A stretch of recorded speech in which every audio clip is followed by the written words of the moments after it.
bienvenue dans Lex Inside. Dans ce nouveau numéro, nous allons parler création de marque, on parlera également pénalisation du droit de l'environnement et enfin on évoquera les avocats créateurs de LegalTech. Pour débuter cette émission, j'ai le plaisir de recevoir Stéphanie Guichot, avocate et cofondatrice de Trade Your Mark. Stéphanie Guichot, bonjour. Bonjour, merci de votre invitation. Pouvez-vous nous présenter Trade Your Mark ? Oui, alors Trade Your Mark s'inscrit dans les Legal Tech, donc ces activités qui sont dédiées au droit et qui mettent en œuvre des technologies. On voit beaucoup d'avocats sur ce secteur aujourd'hui et je trouve que c'est une bonne chose et soutenu notamment par des initiatives du barreau de Paris, en particulier l'incubateur du barreau, et puis également des sociétés comme la vôtre, le monde du droit, que donc nous remercions. Alors Trade Your Mark est né d'une préoccupation qu'en tant qu'avocat de propriété industrielle depuis 20-25 ans, j'ai constaté chez mes clients. On sait aujourd'hui que les registres de marques sont très encombrés. Donc, quand une société veut développer un projet, que ce soit un projet de produits, de gamme de produits, de services ou un projet autour du nom d'une entreprise, le processus classique l'expose à de nombreuses difficultés. On sait que les sociétés vont commencer par faire un brainstorming en interne, vont se réunir, vont essayer de déterminer le nom de leur produit ou de leur activité, et puis se porter sur le choix donc d'une dénomination. Et c'est à ce moment-là que les choses se compliquent, parce que on constate que à l'issue de ce processus qui est plutôt création de nom et marketing, c'est seulement à la fin du processus qu'on se tourne vers le service juridique ou vers les conseils ou avocats extérieurs. Et à ce moment-là, très souvent malheureusement, le retour qui est fait par les juristes est que le signe n'est pas disponible parce que les registres sont encombrés et qu'on a découvert des signes identiques ou similaires pour des activités identiques ou similaires. Voilà comment les choses se passent aujourd'hui. L'idée que nous avons eue avec mon associé qui a une formation d'école de commerce et également du Polytechnique de Zurich, donc qui s'intéresse beaucoup aux nouvelles technologies, l'idée que nous avons eue, c'est d'inverser le processus et d'appliquer à cette création de marque un processus inspiré de l'upcycling qu'on connaît pour les objets du quotidien, qu'on connaît moins dans le domaine de l'immatériel.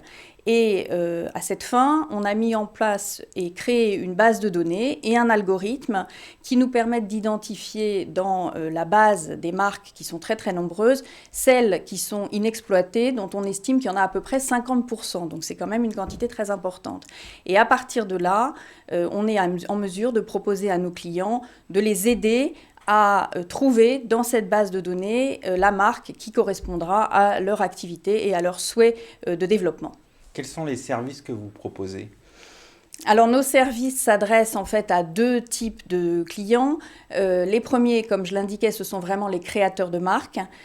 Ces créateurs de marques, donc, on s'adresse à eux finalement en leur demandant de nous définir leur brief, de nous dire quels sont leurs besoins, dans quel secteur d'activité et de nous indiquer également s'il y a des typologies particulières de marques qui les intéressent, avec logo, sans logo, certaines lettres, certaines syllabes, enfin bref, quelle est leur cible. Et à partir de là, on les aide à identifier dans notre base les marques qui peuvent correspondre à leurs besoins. Puis, une fois qu'ils ont fait leur sélection, à libérer le signe, à l'acquérir et à en devenir propriétaire. J'indique également que le bénéfice pour ces créateurs de marques, c'est de gagner du temps, c'est de gagner de l'argent, évidemment, sur ce processus et de se trouver investi, au final, d'une marque d'ores et déjà enregistrée, plutôt que de devoir encore, une fois le signe choisi, passer le cap de tout le processus d'enregistrement. Donc, ils acquièrent une marque qui a déjà un enregistrement auprès de l'INPI. Aujourd'hui, dans quel secteur ? Alors aujourd'hui, dans n'importe quel secteur, mais là, on a travaillé par exemple avec une entreprise dans le domaine de la bijouterie, avec une autre qui était dans le domaine du service en matière d'assurance. Voilà, donc ça peut être très varié, puisqu'il y a des marques disponibles finalement dans tous les secteurs d'activité. La deuxième typologie de clients, ce sont les détenteurs de portefeuille de marque, parce qu'au fur et à mesure de nos discussions avec les entreprises, on a identifié une autre problématique qui est que beaucoup d'entreprises ont un portefeuille extrêmement conséquent de marques qu'elles-mêmes vont exploiter en fait souvent assez partiellement. Le maintien de ce portefeuille de marque a un coût. Alors, pas tant au niveau national ou européen, mais à l'international, les coûts peuvent être assez élevés. Et ces entreprises nous disent, en fait, on aimerait mieux monétiser notre portefeuille, on aimerait mieux pouvoir le convertir en une certaine valeur, le vendre, l'échanger, le proposer, et puis avoir un portefeuille qui soit plus en adéquation avec la réalité de l'activité de la société. Et donc, quelles sont les perspectives de développement de Trade Your Mark ? Alors aujourd'hui, on est très content du démarrage de l'activité. C'est une activité qui est relativement récente. Il est certain qu'à terme, ce qu'on aimerait pouvoir faire, c'est avoir véritablement une plateforme sur laquelle nos clients, via un abonnement, pourraient directement acheter des marques ou bien vendre celles qu'ils ont à disposition. Aujourd'hui, on est plus sur une activité de service et on répond à des besoins sous forme de prestations plutôt de conseils. Donc ça, c'est un axe de développement. Également, évidemment, un développement plus international est quelque chose que nous envisageons à terme. Et pour tout ça, il faudra penser, pour notamment optimiser l'outil informatique, à une éventuelle levée de fonds. Merci Stéphanie Guichot d'être passée sur le plateau de Lex Inside. Merci à vous.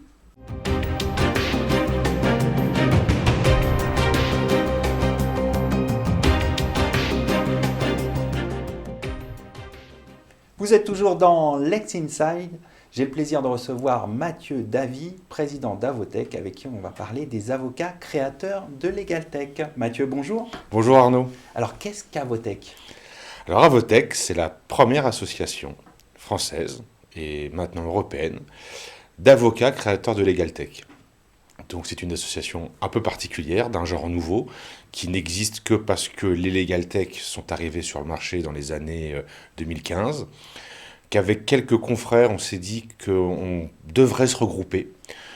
C'est un peu la force de la confraternité et d'être dans une communauté d'intérêt. On s'est dit, créons une association qui nous regroupe, parce que pour nous, en tant qu'avocats, c'est difficile de mener de front la gestion de nos cabinets et de nos LegalTech. Mais en revanche, en tant qu'avocat, en tant que confrère, on peut se regrouper par une association et peut-être se renforcer. Et c'était le principe de base, créer un outil de réflexion, d'entraide. Vous êtes combien maintenant ? Alors, imaginez, on était 8 à l'été 2017 et aujourd'hui, on est plus de 50. Plus de 50 avocats et LegalTech. Alors, parfois, certains avocats ont plusieurs LegalTech, certaines LegalTech comportent plusieurs avocats, mais grosso modo, on arrive à peu près à ce chiffre d'une 50aine de membres, ce qui est intéressant parce que ça représente à peu près entre 20 et 25% du marché de la LegalTech en France, dont on sait qu'il représente à peu près 220, 230 LegalTech. Donc ça veut dire qu'il y a eu aussi un bond en avant de création de LegalTech par les avocats. Et ça, c'est la tendance qui me paraît essentielle de retenir, c'est que les avocats ont pris un petit peu de temps au démarrage, on va dire à l'allumage, mais depuis 3-4 ans, beaucoup de LegalTech sont créés par des avocats, ce qui tombe plutôt bien parce qu'on est sur le secteur de la consultation juridique ou, on va dire, du monde du droit en ligne, et ça nous paraît légitime que les avocats soient les acteurs majeurs du secteur. Donc vous faites plutôt un bilan positif depuis la création d'Avotech il y a 4 ans ? Alors, le bilan qui est positif, c'est qu'il y a eu beaucoup de création de valeur, il y a eu peu de déperdition. On peut considérer que sur la cinquantaine de projets, 90% sont toujours actifs aujourd'hui et ont donné lieu à des vraies startups. Parce que passer du projet à la startup, déjà, il faut passer un cap. Et puis, vous avez maintenant un tiers de ces LegalTech qui ont au moins levé des fonds, soit auprès d'investisseurs privés, de business angels, voire même de fonds d'investissement. Vous avez des très belles réussites chez Avotech, comme Data Legal Drive, qui a levé plusieurs millions d'euros récemment, ou encore Predictis, sur l'intelligence artificielle. Donc vous avez même des champions de la LegalTech, qui sont des LegalTech créés par des avocats.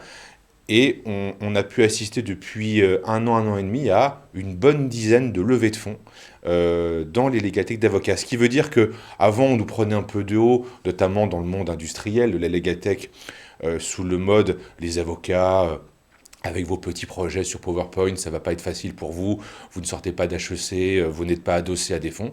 Eh bien, on essaye de démontrer le contraire. On est quand même un certain nombre maintenant. Maintenant, on vous prend au sérieux. À diriger des PME, des petites PME, voire certaines qui ont plusieurs salariés, voire dizaines de salariés. On nous prend plus au sérieux. Et maintenant qu'on a passé ce plafond de verre, on nous prend d'autant plus au sérieux que je pense qu'on est crédible sur le marché, sur le fond du sujet. qu'on parle de consultation juridique, de mise en relation, qu'on parle de dématérialisation, d'automatisation, on est quand même des professionnels au quotidien à utiliser ces outils, à les conseiller auprès de nos clients. Donc je pense qu'on est en train effectivement de conquérir véritablement le marché. Alors, vous êtes également président de la Legal Tech Colo Lawyer et votre actualité, c'est que vous ouvrez votre capital aux avocats. C'est une première en France. Expliquez-nous. Alors oui, c'est inédit et ça rejoint ce que je vous dis. On doit aujourd'hui chercher des leviers de financement pour nos Legal Tech.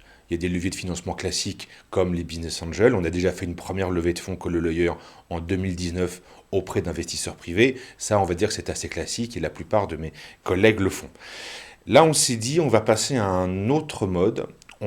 Comme c'est une Legal Tech de mise en relation pour les avocats, on va ouvrir une partie de nos capital aux avocats eux-mêmes. C'est une Legal Tech qui nous appartient. Il est normal qu'elle appartienne aux avocats qui en sont membres et peut-être même à toute la profession.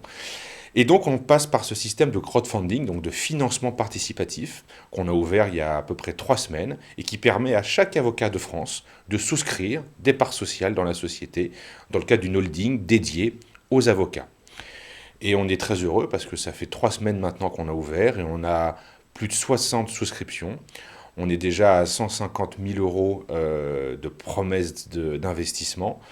L'objectif étant d'atteindre 300 000 euros d'ici un mois. Donc on est très heureux parce qu'on retient la confiance que les confrères nous portent, le fait qu'ils comprennent que cet outil va nous aider, va les aider et va aider la profession. Et on a l'ambition d'aller plus loin après cela, c'est-à-dire qu'au-delà de Colo Lawyer, moi en tant que président d'Avotech, j'ai envie de mettre à disposition cette plateforme participative à d'autres projets, avec les incubateurs de barreaux notamment, qui sont très actifs et qui nous ont beaucoup aidés dans cette initiative. D'autres projets de confrères, qu'ils soient de Lyon, de Montpellier, de Marseille, de Lille et de Paris, bien entendu, qui puissent mettre sur cette plateforme de crowdfunding leurs projets. Donc on pense que ça peut devenir un nouveau mode de financement demain pour notamment amorcer des nouveaux projets. Eh bien, on va suivre ça avec intérêt. En tout cas, l'appel est lancé sur le plateau de Lex Inside. Merci Mathieu d'être passé sur le plateau de Lex Inside. Merci Arnaud.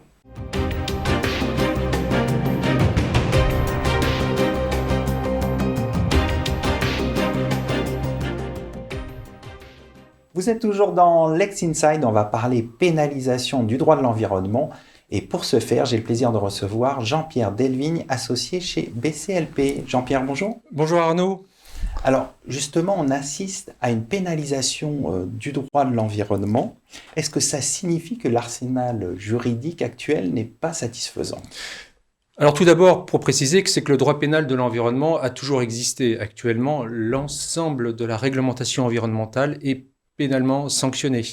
Ce sont des textes qui visent à réprimer l'ensemble des obligations administratives qui ont très souvent un caractère technique. Donc, ce sont des textes d'incrimination qui renvoient à une myriade de textes réglementaires. Et ces infractions viennent un petit peu concurrencer les pouvoirs de police administrative du préfet.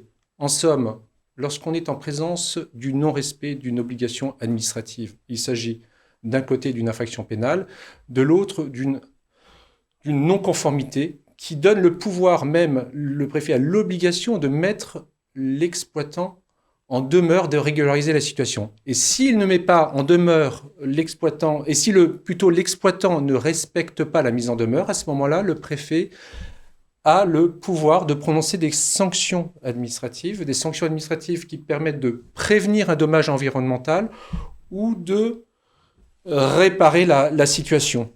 Donc aujourd'hui, on est en présence d'un droit pénal très spécifique qui vient concurrencer les pouvoirs de police administrative. Et donc c'est un droit pénal qui ne vise pas forcément à réprimer les atteintes à l'environnement en tant que tel, mais plutôt à réprimer le non-respect d'obligations techniques. Et la loi climat vient en quelque sorte corriger ce système-là en essayant de réprimer les infractions à l'environnement en tant que tel. Justement, pour ce faire, elle crée de nouveaux délits et elle renforce certaines infractions prévues dans le Code de l'environnement. Pouvez-vous nous détailler ces dispositions ? Il y a principalement 3 délits que la loi climat propose de mettre en place. Tout d'abord, un délit de mise en danger de l'environnement, qui n'est pas une véritable nouveauté en soi, puisque ce délit est plutôt conçu comme une circonstance aggravante qui sanctionne dans certains cas des infractions pénales d'ores et déjà prévues par le Code de l'environnement ou le Code des transports. Le non-respect d'une mise en demeure du préfet ou le transport illégal de matières dangereuses. Et dans ce cas-là, le délit réprime ces non-respects dès lors que ces infractions ont des effets durables et nuisibles pour la santé, la faune ou la flore.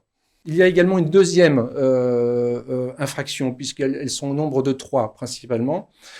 La deuxième infraction, c'est un délit de pollution générale. Là, il s'agit de sanctionner, réprimer le non-respect d'obligations de prudence ou de sécurité édictées par une loi ou un règlement. Et dès lors que ce non-respect entraîne une violation d'une valeur limite d'émissions de nuisances dans l'environnement qui sont édictées par le préfet, à ce moment-là, on est en présence d'un délit de pollution générale de l'eau, dès lors que ce comportement délictuel entraîne des effets graves et nuisibles pour la faune, la flore et la santé. Et une dernière infraction, c'est le délit d'écocide. Alors, la Convention citoyenne pour le climat avait demandé d'instituer un crime d'écocide, donc finalement une infraction qui relève de la compétence de la Cour des assises. Le gouvernement a préféré établir un délit d'écocide, et donc c'est un délit qui vient finalement sanctionner durement les infractions qui vont être instituées dans le cadre du Code de l'environnement dès lors qu'elles sont commises de manière intentionnelle. Voilà, pour l'essentiel, ce qui est prévu par le projet de loi climat. Alors, en conclusion, que pensez-vous de cette tendance à la pénalisation du droit de l'environnement ? J'ai un avis mitigé sur la réforme. Ce renforcement de l'arsenal pénal en droit de l'environnement n'est pas conçu dans le cadre d'une politique criminelle réfléchie, mais plutôt en réponse à des demandes formulées par la Convention citoyenne pour le climat. Il s'agit finalement d'un projet avant tout politique, qui se traduit par des textes qui pourraient être perfectionnés. Pourquoi ? Parce que les conditions de certains textes vont être difficiles à caractériser, et reste toujours le problème de l'articulation entre le droit pénal et le pouvoir de police administrative du préfet. La volonté du gouvernement de sanctionner les atteintes à l'environnement sur un même pied d'égalité que les atteintes commises à l'encontre des autres valeurs essentielles de la société est louable. Pour autant, les textes, en leur état actuel, laissent place un petit peu à la perplexité, puisque à ce stade, ils vont plutôt créer de l'insécurité juridique et pas forcément améliorer grand-chose s'agissant de la préservation de l'environnement. On va conclure là-dessus. Merci d'être passé sur le plateau de Lex Inside. Merci Arnaud.